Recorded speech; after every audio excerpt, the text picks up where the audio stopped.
auditeurs, je suis Emilia de 4e A. Vous vous demandez sûrement de quoi nous allons vous parler.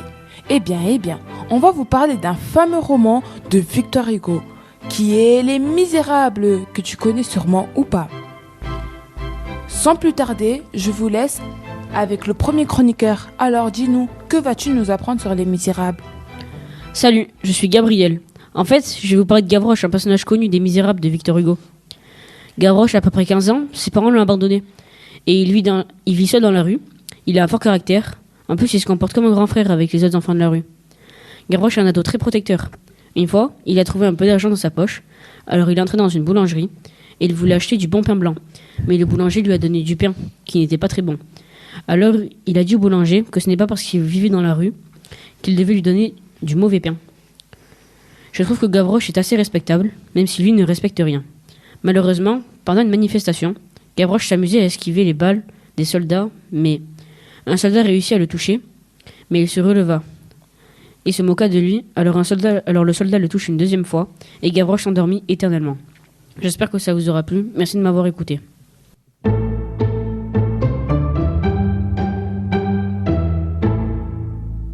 Merci à toi Gabriel, ce petit avait un très grand cœur, mais malheureusement, son âme est partie trop tôt.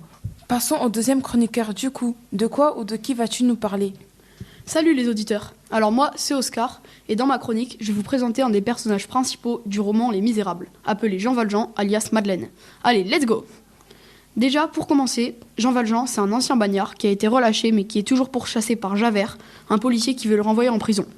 Mais pourtant, maintenant, Jean Valjean, c'est un mec bien. Vu qu'en sortant du bagne, il a toqué chez un évêque pour s'abriter, et ce dernier a dit à Jean Valjean qu'en gros, fallait qu'il arrête d'être une racaille, et que maintenant, il allait faire le bien autour de lui avec tout l'argent que l'évêque allait lui donner. Donc maintenant, notre Jean Valjean, il aide des personnes dans le besoin, qui sont justement dans des situations misérables. Vous l'avez ? Et ouais, d'où le nom du roman. Il va par exemple donner un travail à Fantine, un personnage qu'on découvre plus tard dans le roman, mais ça, notre prochaine chroniqueuse vous en parlera mieux que moi. Bref, c'est tout pour moi, merci de m'avoir écouté, et si grâce à moi vous avez envie de commencer à lire Les Misérables, eh ben bon courage, parce que je peux vous le dire, les 1500 pages de roman, vous allez bien les sentir passer. Allez, salut!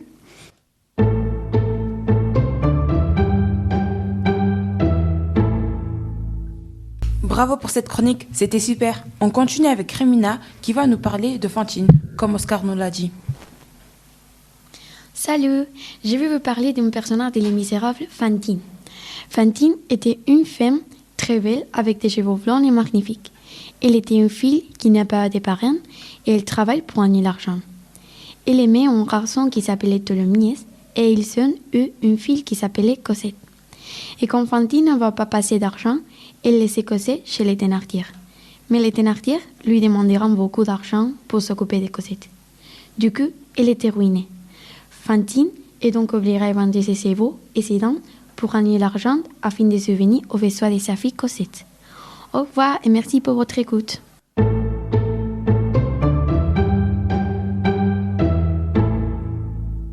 Merci Rémina, et au passage, sympa ta chronique. Allez, on enchaîne avec le chroniqueur suivant.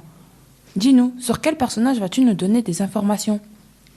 Salut, moi c'est Zoltan et je vais vous présenter la fille de Fantine, Cosette. Cosette, qui s'appelle réellement Euphrasie, est née de Fantine et Félix Tholomyès. Toute petite, elle se fait abandonner dans une auberge par sa mère, qui doit aller travailler.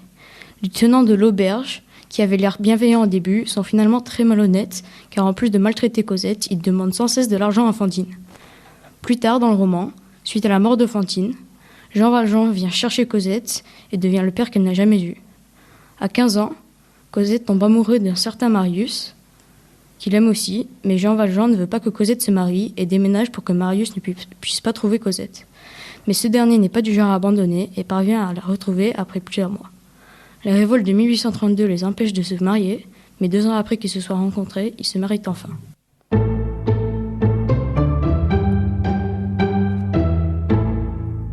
Merci Zoltan, je ne savais pas que Cosette avait un deuxième prénom. Et vous les auditeurs, vous le saviez ? Allez, sans plus attendre, écoutons la dernière chroniqueuse. Êtes-vous prêts ? Salut, moi c'est Béatrice. Je vais vous donner plus d'informations sur Javert. Javert est un personnage moins important dans Les Misérables en tant qu'inspecteur de police.